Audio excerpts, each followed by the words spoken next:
that was a fact they showed us on day one of OTAs that the Dolphins' last playoff win was 2000. So and that's the longest drought in any NFL team. So for us, it's like we're taking it personal to change that.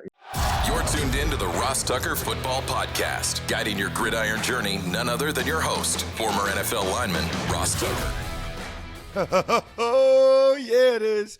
But it's not just any Ross Tucker Football Podcast. It is a Monster Monday, presented, of course, as always, by DraftKings. It's time. It's here. Every team will be full squad in training camp by the end of this week, as I tweeted yesterday at Ross Tucker NFL, which is where I'm at on social media everywhere. We are at Ross Tucker Pod. There will be more actual NFL news this week than the last 2 months combined. Very fired up for this week. I'll be having a lot more Ross reports now for you Eagles fans out there, now that they'll be back in training camp. I have a great guest today, Jack Driscoll, trying to start at guard for the Miami Dolphins. Feels like I've been like the unofficial show of the Miami Dolphins this offseason. Raheem Mostert, Teron Armstead. Jack could have an important role with the Miami Dolphins this year. And then there's already some pretty important news to get to. But let's start with Jack Driscoll. It's Big Show time. The Big Show. Well, always fun to be joined by a fellow offensive lineman. Always fun to be joined by a current player in the NFL the day before he reports for training camp. I got to be honest with you, Jack. Like, that sounds horrible. I don't miss that. There's a lot of things I miss about playing football. I don't miss the idea of going to training camp tomorrow at all. Like, not even a little bit. Yeah, I mean, I'm excited. It is, training camp's a grind. It's going to be, intense. It's hot down here, but how it is. It's important for team bonding, important to get those reps in that you can log and then take that with you.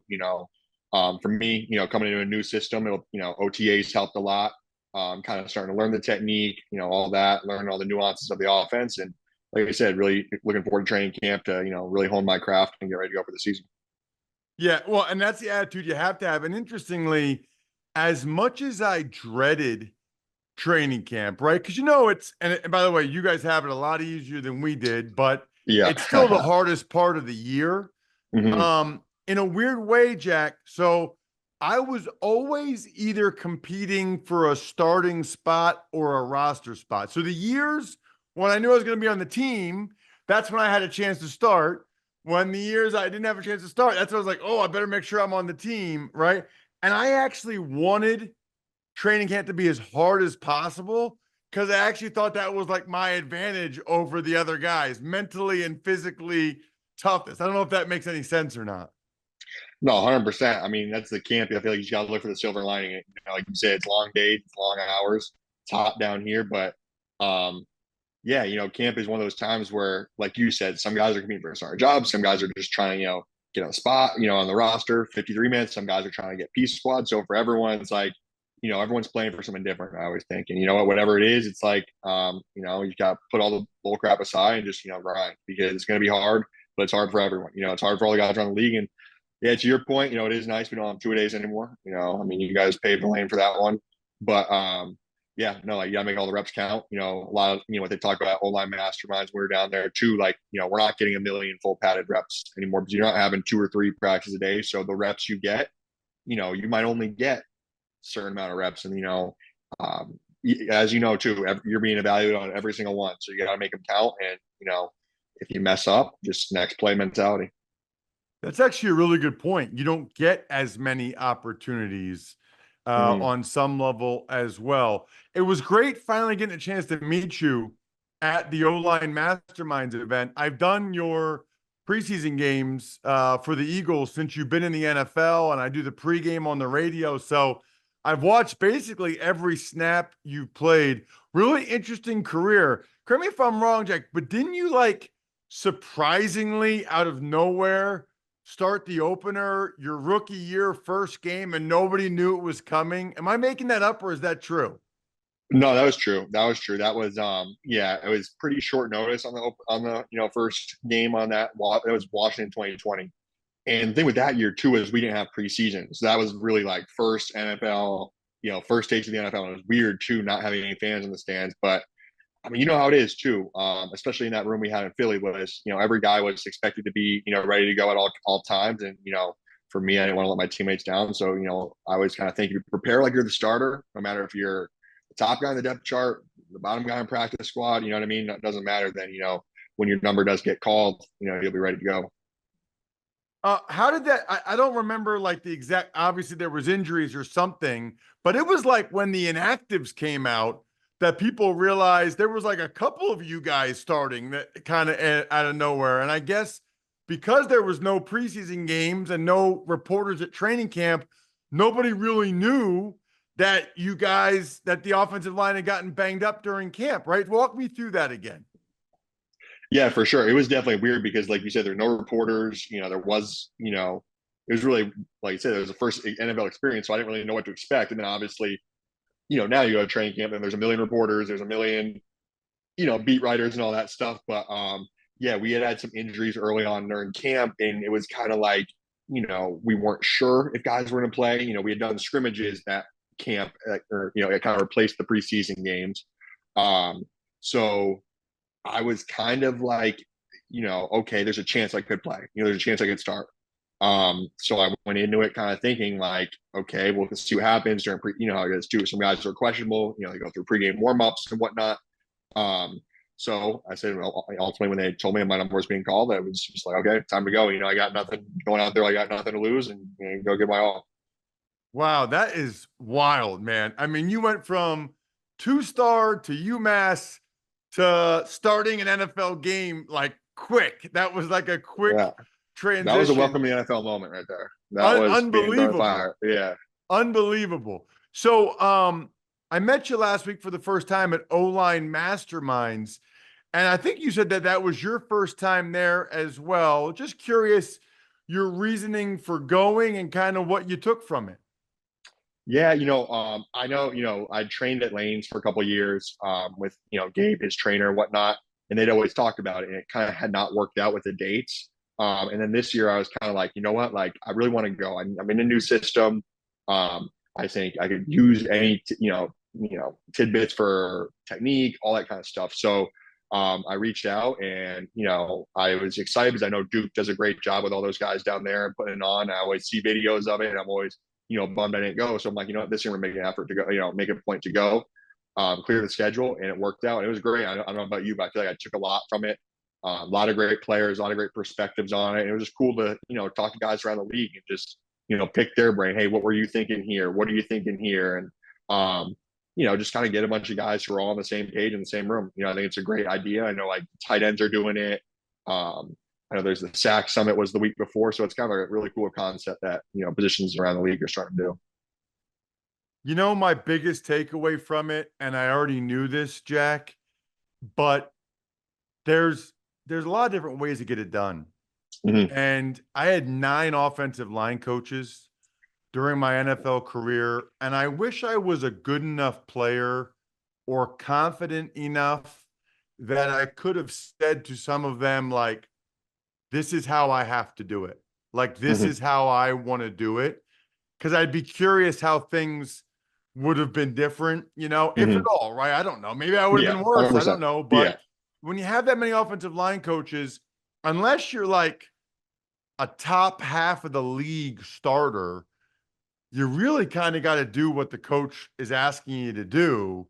And now that I look at it, I know just how short my arms are, and I know about different body types, and I hear the different guys talk about their different techniques. Like, I know what was best for me, and I know what I was able to do at a decent level.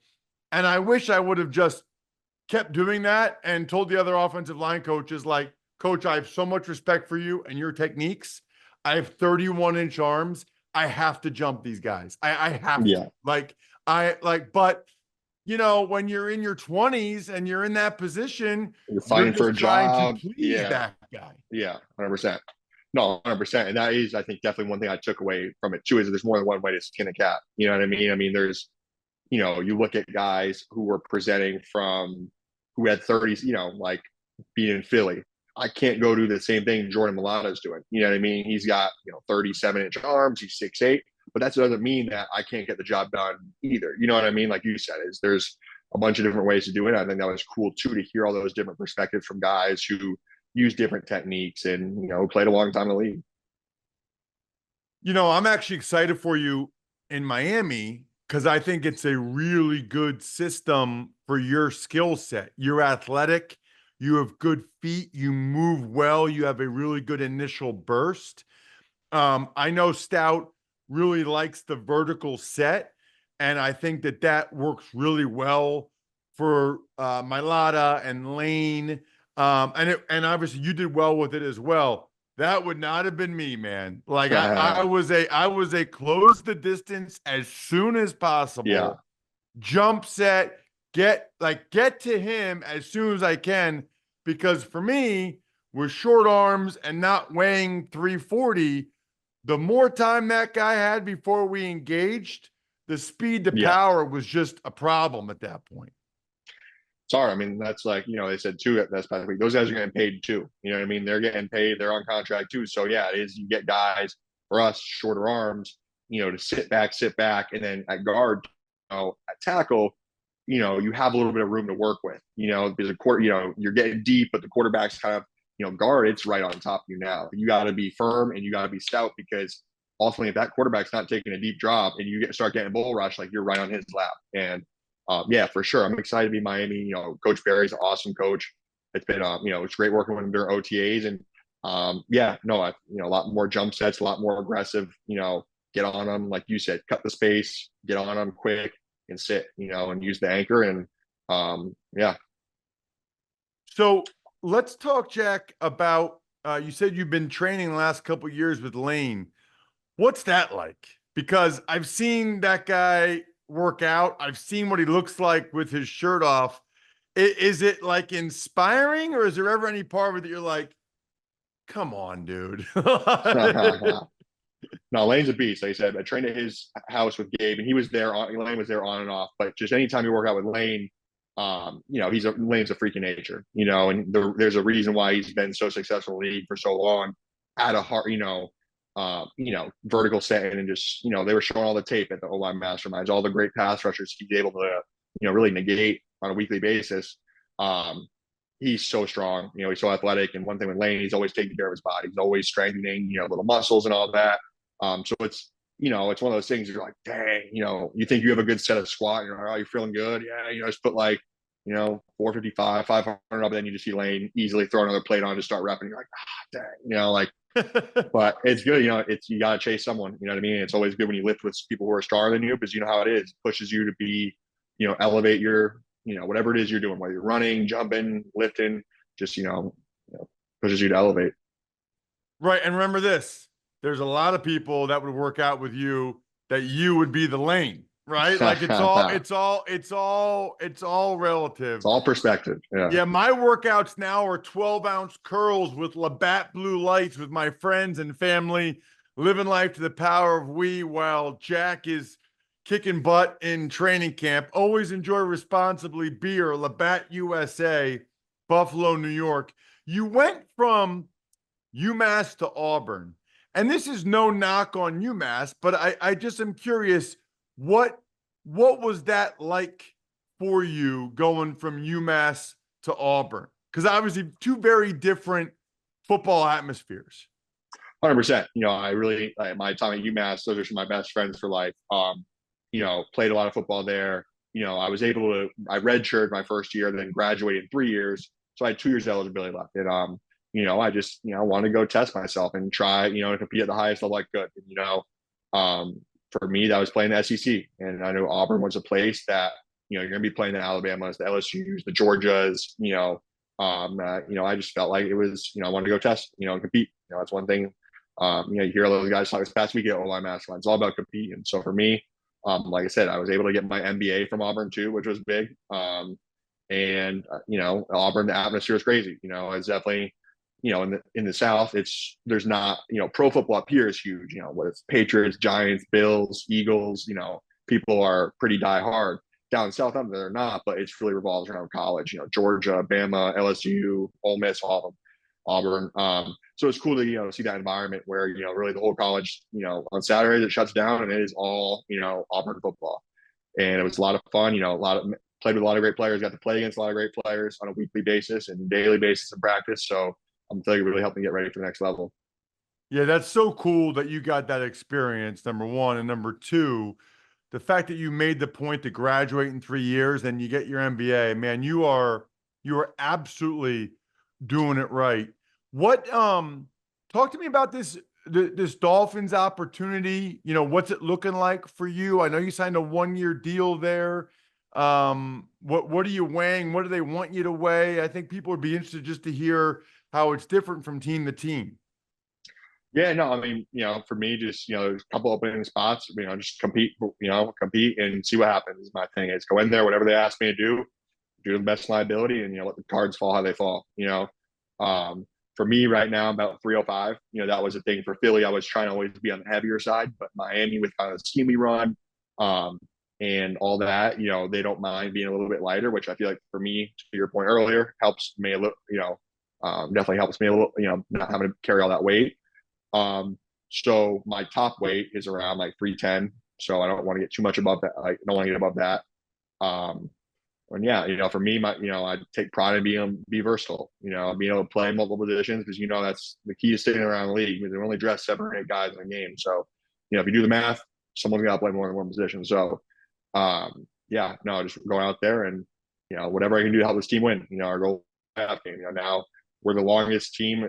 What we were told was the longest team without a playoff win in the NFL. So, we're going in there and trying to, change that, really get the ball rolling.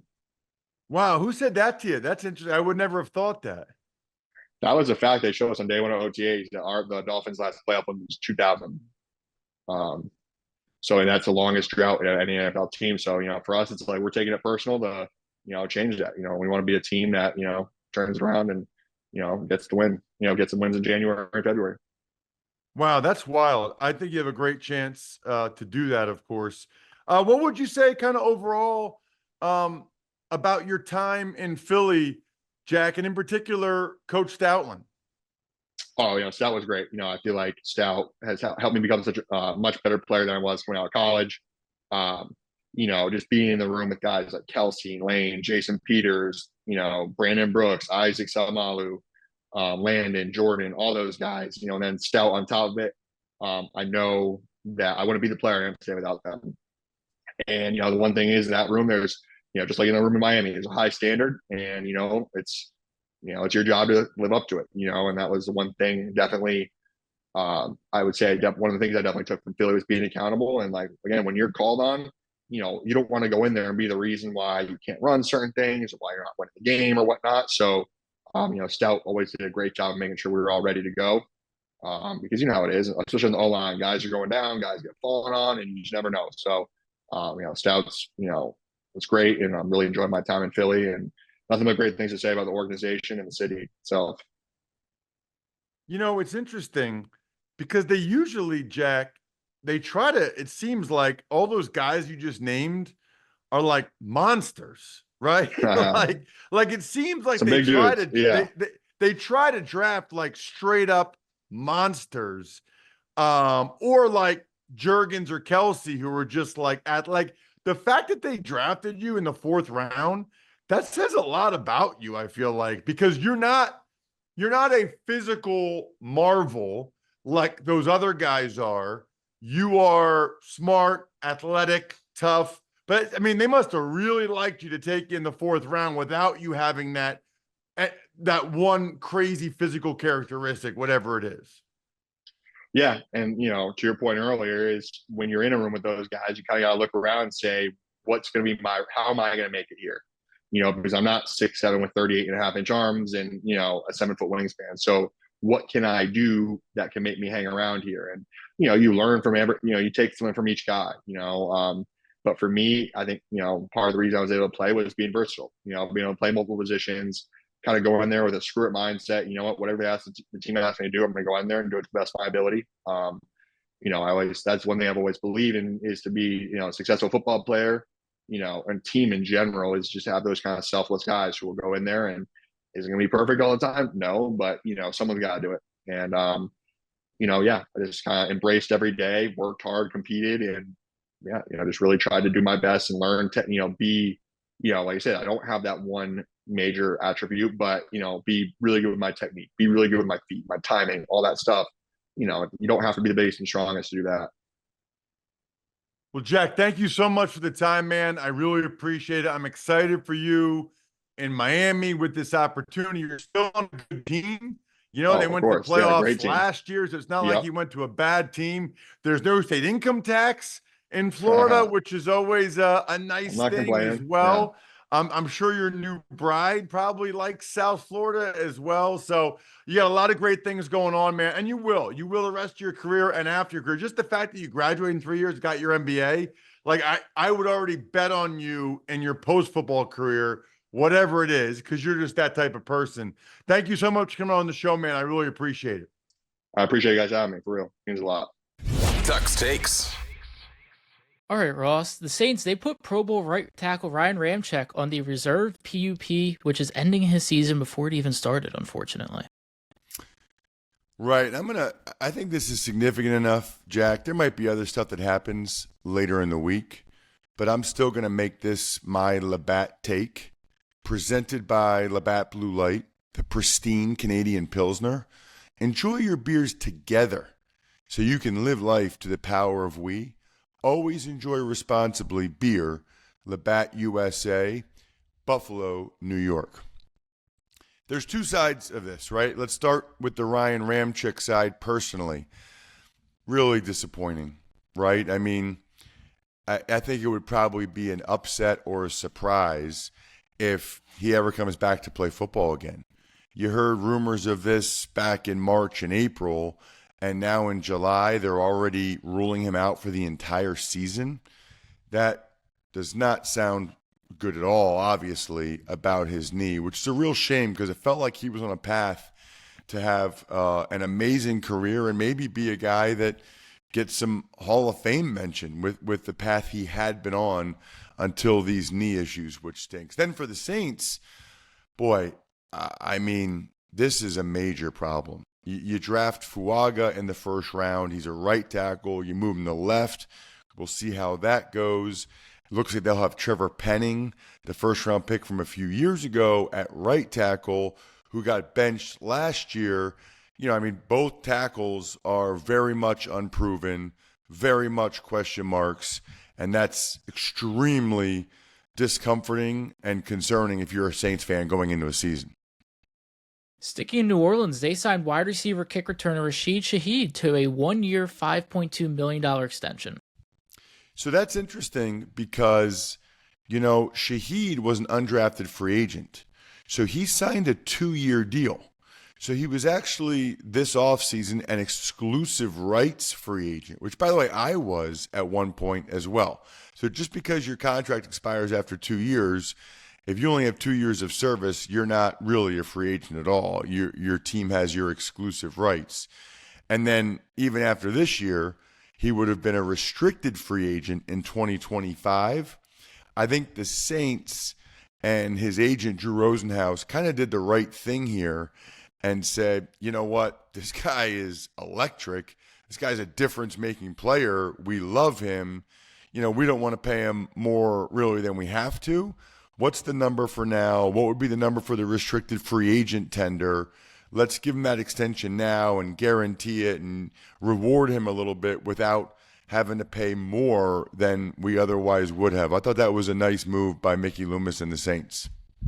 We've got a couple departures. Randall Cobb, he signed with SEC Network to be a studio analyst, but he has not ruled out a 14th season in the NFL. Shaq Barrett, the pass rusher, he retires after on his family, and Commanders president Jason Wright is leaving the team after this season.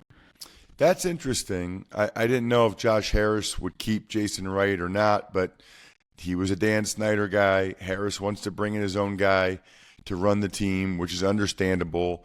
Shaq Barrett, I think it's pretty well documented, has had some really, really traumatic and difficult family circumstances over the last year or so. So it certainly makes sense for him to want to focus on his family. And Randall Cobb, I would not be surprised if somebody signs him at some point this year if they feel like they need a reliable slot receiver with an injury or so. Kudos to him for kind of having the next thing ready and have another job, even if he doesn't even get this job. So what a wonderful career, by the way. 13 years is awesome. I think we're done here. Thanks for tuning in to the Ross Tucker Football Podcast. Make sure to also check out Even Money, Fantasy Feast, and College Draft, all on the DraftKings Network on Samsung TV Plus, YouTube, or subscribe to the podcast on your favorite platform. Shout out myfrontpagestory.com. Man, it's so cool. I was actually with my mom and sister yesterday, and we were talking about the My Front Page story. We got her, and she just raves about it. Now, maybe it's because that's her personality or because it's a business I'm involved in, but it's still cool. Either way, myfrontpagestory.com, backofficescheduler.com, humanheadnyc.com, Sporticulture, Pizza Boy Brewing.